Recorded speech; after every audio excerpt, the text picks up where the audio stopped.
What's going on? It's the RapNerd, and we are 10 toes down in the new year of 2025. And I had to make this video talking about the horror from last year because this genre kicked ass in 2024. And if you ask any movie goer or somebody who knows about horror, they will probably agree because it was a phenomenal year. So I wanted to do a breakaway and talk about more horror films, but it's going to be a little different, right? As you see right here, my top 15 horror films. Now, the top 5 of my horror films are actually half of my top 10. I am going to start from 1 on that list and make my way downwards, and I'm going to touch on those 5. And again, if you want my thoughts on those, you can easily just watch that video to get my inside thoughts. And I also have a review for all of those films that you can look at for my 2024 reviews. So let's go ahead and get it started. So at number 1, I have Longlegs. At number 2, I have Nosferatu. At number 3, I have Late Night with the Devil. At number 4, I have Trap. And at number 5, I have Oddity. Now, from this point on, these are movies that weren't mentioned on that list. So I'm really excited to talk about these films because literally I've seen 50 new horror films, and I can definitely say a good 30 of these I like and love, and also think that the quality is pretty good too to mention. So this year was insane. So at the number 6 spot for me was In Violent Nature, and this is a slasher from the slasher's perspective. Now, I was a little worried about this based on some of the reviews that I saw saying that, it was a little slow and da-da-da-da, but when I watched it, I found it to be fantastic and just a great flip on the idea of a slasher. Is it quiet? Yes. Is it a lot of following the killer around? Yes, but I feel like it adds a nice twist on what we already know, because it still provides the same things you would get from a typical slasher, even it campy stuff, but instead of hearing things straight up from like the victim's perspective, you hear the same stuff from a distance as you see Johnny, who was the killer, walking towards them. And it just does a whole lot of cool and inventive things here. Like, for instance, when the group of kids who come to the cabin to have a fun weekend are talking about the lore of Johnny, the camera is swirling around because Johnny is walking around them, kind of preying on them before he hunts. And I was like, that is super dope and goes in line with what the slasher is presenting. What really made it for me is the ending. Instead of going for the jump scare like a Jason in Friday the 13th, the original, it just leaves you with things to think about and offers a lot of perspective. And I just love that ending, and that to me is what made the film masterful. If you look at my thumbnail, I'm in there like this because I just love how it ended. So at number 6 is In Violent Nature. At number 7 is The First Omen, and again, 2024 overall, just like with In Violent Nature, is about taking these ideas and concepts that we're aware of and pumping some new life into it due to the director's writing and the perspective. And The First Omen is that, we've seen a lot of possession movies, and hell, The Omen is a franchise that has done many different things, but here the director managed to give us something fresh and new. For one, this film is beautifully shot. It is very scary, eerie. It has some of the most disturbing imagery that I have seen in a film. And there's one shot in particular that has to do with a hand that just made my jaw drop. I was covering my mouth when I first saw it. It's brilliantly acted, especially the scene where, I forgot the character's name, but you know who it is, who gives birth in the street. That kind of is a callback to that movie Possession. And then the explosive ending when she goes back to the church. I mean, this is just a visual feast of a film while also being disturbing. And I just find the two conflicting things to be super interesting. It is twistedly beautiful in a sense. It's acted well. You have the first one from the 70s, and then the third one that's hailed. And I would say The First Omen fits right in there with those three. So at the number 7 spot is The First Omen. At number 8 is Cuckoo, and man, I love this film. This is a straight up sci-fi horror film in the best way possible, and this is just science fiction on a John Carpenter level, and that's kind of what the movie reminds me of, something that he would think of, because the plot is very left field, but it's executed so well with this direction and the way that it plays with all of the different technicalities of horror filmmaking, from the great jump scares to using shadows to the advantage, the depth of field. And this movie is just overall weird. You're always in a place of confusion, just like the character Hunter plays. She's sitting there wondering, like, why is everybody acting this way? What is going on? And you're right there with her because you have no idea what's going on up until you get to the third act when things are getting explained to you. And even then, once you get the explanation, you still feel like you're in a Twilight Zone because you're like, but what's the point of doing all this? Like, why are we here? And it's just a wild ride that I feel like captures that late 80s, early 90s feel with just the wackiness. I mean, the way the movie ends with a standoff inside of some sterile medical type building just shows the zaniness of the horror films from that time. So I absolutely love this film. I can't wait to rewatch it again. And at the 8th spot is Cuckoo. At the number 9 spot is Heretic, and this film is masterfully written. I feel like the star of the show here is the writing. Not to say it's not directed well, because it is directed extremely well because it follows what's written, but this is a film that builds everything up via dialogue, and Hugh Grant plays a villain so well that he has even the viewer, me, questioning every single thing. And the poster says that, but you don't really get the gist of that until the ball really gets rolling, because of course when you first enter the film, these two missionary working girls are trying to spread the gospel, and you already know something is odd and something is weird, but as you get into it, you start to realize that it's even more odd than what you would expect. And I even love the message of the film and perspective it conveys in regards to religion. I think it is very powerful. There's one line in here that sets the entire movie up in such a brilliant, brilliant way, and you never get a moment to relax. And I also love what it does with the two main characters. It's like a bait and switch in a type of way. If you've seen the movie, you know what I mean. So at number 9 is Heretic. Now, a bit of a controversial take, but at number 10 is Maxine. I have seen the online hoopla for this film, and not many people like it, but I absolutely loved it. To me, this was an 80s giallo extravaganza. This film actually showed me that I love 80s horror more than others, or more than I even thought that I did, because when I'm watching this film, I'm just sitting back here smiling like, dang, Ty West really got the aesthetic so right for that time period. I mean, giallo films have a whole bunch of crazy shit happening in it, to the point where these movies don't even stay in the genre that they're supposed to be in. One movie that I always think about, and what I reference even in my review, is this film called Pieces, where it has a Bruce Lee lookalike doing karate, and it's just 80s just has wacky shit going on all throughout, and this film to me captured that perfectly. I know folks were expecting it to be more slasher driven, and I can understand that. You know, people saying they don't like it, I get it, especially coming off of Pearl and X, which were straight up slashers and character studies. I understand it, but I just really like the balls to the wall, guns blazing 80s cheese fest that the movie was. I think they captured the California aesthetic for the 80s as well. The soundtrack is slamming, the visual looks dope. I love the graininess and the saturation used to really convey that. Like, again, you could put this with some 80s films and you would have some folks actually think that it was crafted in the 80s, even with the dialogue and the way the actors perform. It all just fits in something that I was seeing in one of these movies. So at the 10th spot for me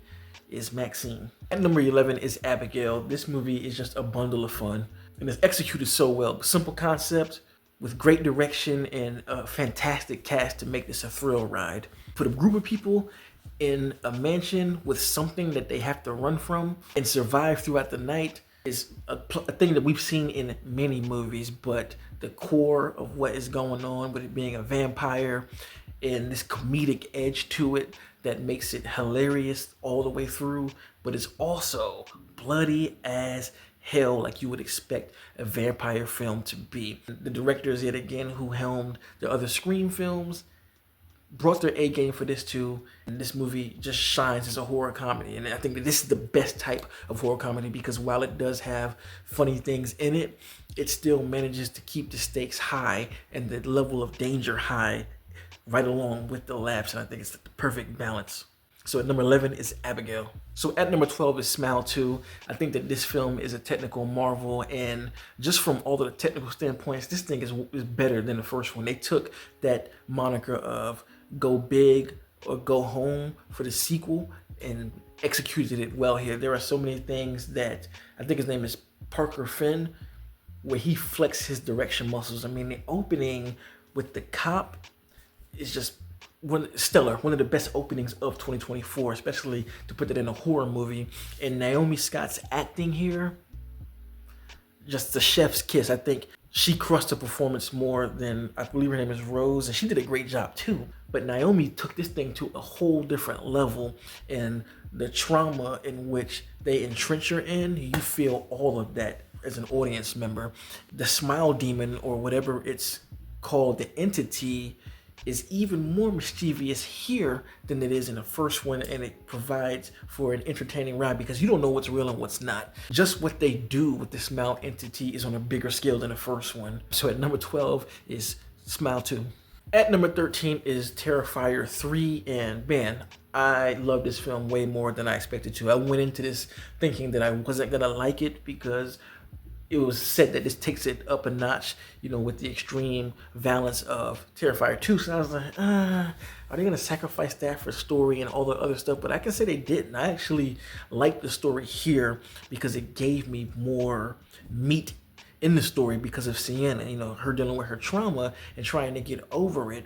You really get a lot from, I forgot the actor's name, but she really gives a lot of herself to convey that trauma, and she has to play these different roles of a character trying to keep it together, but you see her busting at the seams. And Art the Clown is who he is. It is just a camp joy to see him run around in the Santa costume and doing all these crazy things. I mean, at one point he pulls a damn chainsaw out, which is nuts. And the biggest thing for me is the visual aesthetic. This movie's beautiful. It reminds me of Black Christmas, just the way that it's lit, the type of color grading on it. It feels very vintage, and this has now become a Christmas horror film staple for me, and it's going in that category of films that I watch. And hands down, this is my favorite of the three. So at number 13 is Terrifier 3. At number 14 for me is Y2K, and just like Terrifier 3, this is yet another movie that's gonna go into my holiday horror list. Watch it on Christmas and or the New Year season, because I think this film just gets a lot right. You know, first of all, it takes place in 1999, and it's about these group of kids who are partying the night of going into 2000, and a lot of what millennials and folks from that time feared as far as technology going crazy and turning on us is what this story is built around. And I think that they captured the time perfectly, from the music, the clothing, the slang that the kids are using, the technology, of course, and even the visual look of the film looks like something from that time. It just brought me back just watching this, because I grew up during this era, so there are a lot of things that I'm listening to and watching like, wow, this is exactly what it was like back then. And it is a horror comedy because it's funny as hell, and there are some gnarly kills that come with technology, and overall this is a hell of a time, and I cannot wait to own this and watch it this year. So at the number 14 spot is Y2K. And here we are at 15, a found footage movie called Frogman. I am a sucker for a good found footage film, and I think that this one was executed so well. It's about this kid who saw this mythic creature called the Frogman, and as he's gotten older, he's never been able to get over what he saw, so he goes back to his hometown to capture the Frogman, to show people like it's real. I just think it's done so damn well, because he goes back with two of his friends, so it's kind of like a buddy road trip movie as they go to different places trying to ask about the Frogman. If you watch the trailer, exactly what you get is exactly what's delivered. Found footage movies, for me, always provide some sort of entertainment, even if it's not that great, because being in that point of view puts you in the thick of the story. But when it's executed as well as this film is, it just adds a whole different level. That third act is nuts, and if you are into found footage, I would say watch it. Love this film. And you know, I said I was gonna stop at 15, but I feel like I'm just gonna keep going, because there are a few more movies that I really do enjoy, and I want to keep ranking them, even though I'm gonna, you know, kind of zoom by a few. While editing this video, I realized that I skipped over the 16th spot, so I'm going to put it in here. And at 16 is Azrael, starring Samara Weaving, and this is a post-apocalyptic film where this girl, Samara, is in this group of people and she gets outcasted. And when you get outcast in this movie, they tie you up and let these beings that are walking the earth scorched like zombies come eat you up. So from that point on, it's a cat and mouse because she does escape the trap. And this movie is a horror action film, and it handles both concepts really well, especially when you get to that third act. All mayhem cuts loose. And there wasn't a zombie movie last year, but you can definitely use this to fill that void because it definitely feels a lot like a zombie film, even though these creatures aren't really zombies. But if you are wanting to scratch that zombie itch, it's on Shudder right now, and I believe the Blu-ray releases this month. So if you are interested, make sure to watch it on Shudder, and better yet, pick it up and add it to your physical media collection. But at the number 17 spot is A Quiet Place Day One, and I mean, it's a franchise by now, so you can understand why I would like this film. I love that it takes place in New York, and I love to see the start of it. And the acting between Lupita, and I forgot my dude's name who played Eddie in Stranger Things. The acting that they did, they bounced off of each other, and it provided a really great emotional layer between those two characters. And even Lupita being a cancer patient, they just managed to check a lot of emotional boxes that the other films didn't. And I love New York, so this automatically got me hype, and I enjoyed watching it. At the number 18 spot for me was Alien Romulus. I like that this movie returned to the roots of what Alien originated as. You know, as the films got more modern, it kind of took different paths of kind of more of an adventure action type film. You know, I think once you hit 3, it kind of changes from that point on, but this one goes right back to how it originally started, being a straight up horror that keeps the tension high and allows no room to breathe, and it's beautifully shot and acted. My man who played the android, easily the show stealer of this, being able to change his personality from being kind and warm to being all business. So Alien Romulus at number 18. At number 19 is this found footage movie by an indie director, and you can watch it right now on YouTube. It's called Milk and Cereal. This film is phenomenal, and it's a found footage film. So what they did in this movie is mind-blowing. I remember watching it for the first time, just like, okay, I'll see what it is.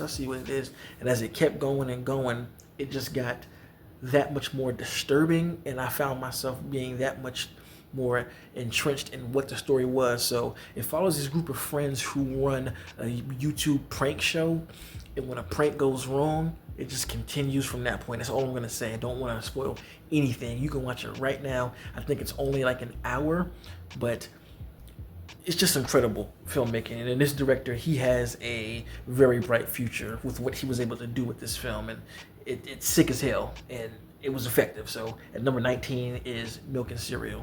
And I'm going to run through these next 4 because these are pretty wide release films that a lot of people know about. So at number 20 is Lisa Frankenstein.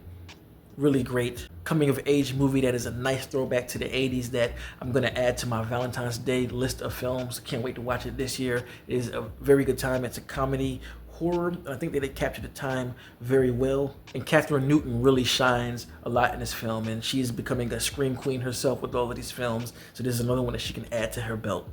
At number 21 is Strange Darling, and this is a twisted game of cat and mouse that gives you the story to have you guessing, but once the pieces fall back in place, it makes for a crazy ride. One of the biggest strong suits of this film is the visual prowess of it. I believe they shot it on 35 millimeter. Don't quote me if I'm wrong, but all of the colors really pop. It's highly saturated. It feels like something ripped straight out of the 70s. Like I get a whole lot of Texas Chainsaw vibes from this film, and my guy Kyle, who is one of the Scream Kings, is in this movie. And that's all I'm gonna say because there are too many twists and turns. I don't want to spoil Jack. So at 21 is Strange Darling. At 22 is The Substance. This movie has all the buzz in the world, so I'm pretty sure you're aware of why this is here. And I actually think quality-wise, this is further up. This could be in top 10 category, but because of the nature of the film, it is body horror, which is a genre I don't really enjoy at all. And because of that, I won't watch this film again. But I think that it is a really great film with the message that it conveys. But whew, I'm gonna let you know right now, I don't get squeamish in movies a lot. This movie did it. I'm telling you, for the third act, it gets to a point where I literally had to like look away and just kind of listen because of just how nasty it got. Don't eat watching this film. At number 23 is VHS Beyond. Love all of these films, found footage anthology. It's the best of both worlds because I love anthology movies as well. And this takes it to new heights because all of the stories have to do with sci-fi elements and they crush it. I mean, there's one in here directed by Mike Flanagan that is insane. So if you are into VHS, the series, and you like found footage and anthology, this is one to check out. It's on Shudder right now. At number 24 is Immaculate, and this is a religious horror film that takes what you think you know about possessions and demons and all that kind of stuff and flips it on its head completely in a way that you don't expect. Because once you get to, I think, the halfway point, you start to understand, like, this isn't the normal religious horror film, and it just gets way more twisted from that point. So at 24 is Immaculate. And at 25 is Mr. Crockett. This is a straight streaming movie on Hulu about this guy named Mr. Crockett who was a host of a child show similar to Mr. Rogers, who goes after parents who are bad to their kids. And honestly, this film should have been in a theater because this has franchise potential. The guy who plays Mr. Crockett does an incredible job. And the kills here are so over the top and campy, you can't help but laugh your ass off when you see them. And I could just imagine how this would have been to experience on the big screen. And I think this was definitely a wasted potential with just dumping it on streaming. But overall, I still had a good time with it, and I will be revisiting this year. Okay, so I know I said my top 15 movies at the beginning of this list, but I went 10 more, and those are my top 25 horror films of 2024. Let me know in the comments what are your top 25 horror films, and let me know about something that I may have missed because a lot of films dropped. Like I said, I think I saw 50 total. So if you like this kind of content, make sure to like and subscribe. And if you already are subscribed, thank you, and until next time, peace. RapNerd Productions, no capping, that's word to mommy. Instead of banking on it, now rapping is just a hobby.